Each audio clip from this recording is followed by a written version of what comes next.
Ramdam na sa Pilipinas ang epekto ng climate change. Ayon sa Climate Change Commission, kabilang narito matitinding paglan.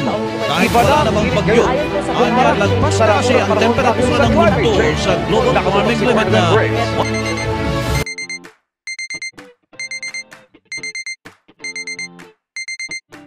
Hi, umaga na naman. Ano ba yan? Baha na naman sa labas?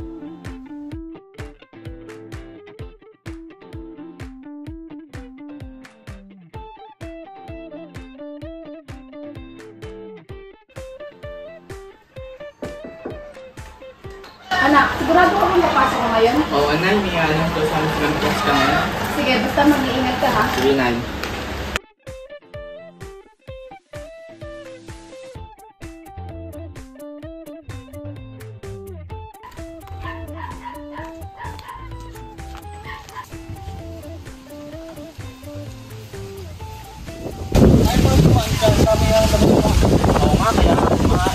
Saka magkaroon kayo ng project sa school tungkol sa paglilinis kasi kami nahihirapan na dito eh. Actually may announcement ngayon sa amin si ma'am, baka patungkol yun sa pag-iwas sa sakuna. Yan, sana makatulong kayo ah. Oo.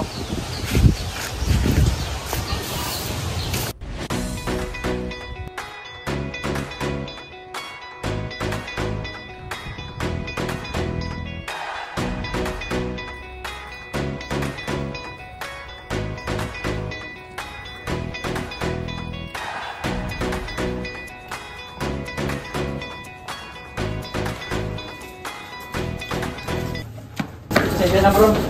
Okay ka lang? Hindi. Wala kasing kurente sa amin buong gabi. Na masakit din ang aking ulo.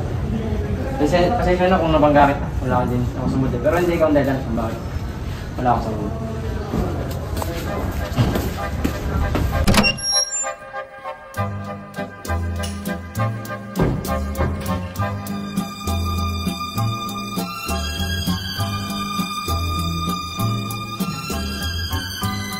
Morning class?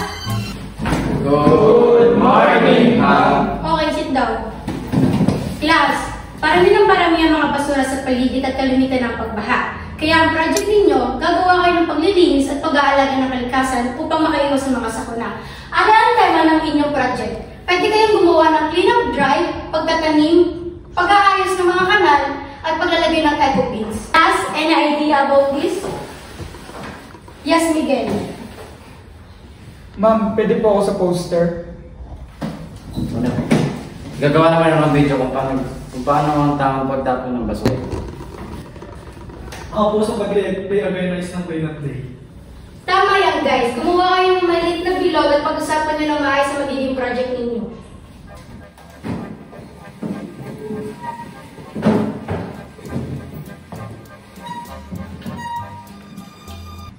Kailangan natin ng title. Dapat ka-cheap para Steve. Hindi, dapat. Project Linis, ligtas ng sambayanan. Ayos, malinis at simple lang. Pwede na. Tara, simulan na natin. Guys, ito yung guide para makalawas tayo sa baha. Una, huwag magtapon ng basura kung saan-saan. Pangalawa, linisin ang paligid. At pangatlo, magtanim tayo ng mga halaman. Galing na bro. Oo nga no. Gandang idea yan. Gawa tayo ng handbook. Clean Community Handbook. Kompleto dapat. Water safety, water segregation, cleanup steps. Ako sa layout. Ako naman sa voiceover. Ako naman sa info. Teamwork!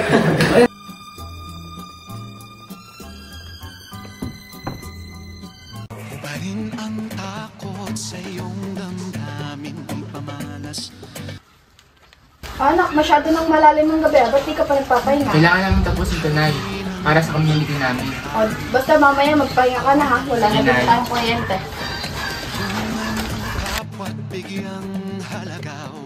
How can we help prevent and reduce the adverse effects of climate change on our environment?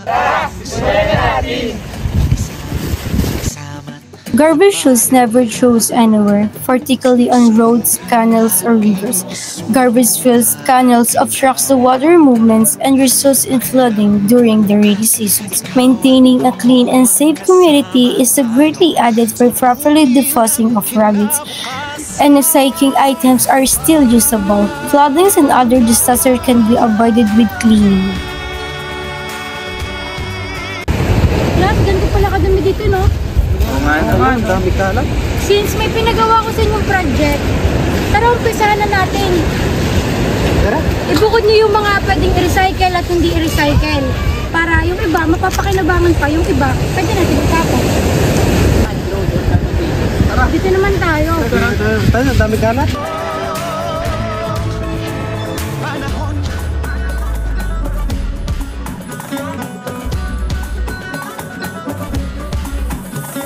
Halina't hawakan ng aking kamay, sabay abutin natin ang tagumpay. Patuloy lang tayo sa pagpapanday, tiwala sa Diyos. Ito ang epekto ng tagtuyot.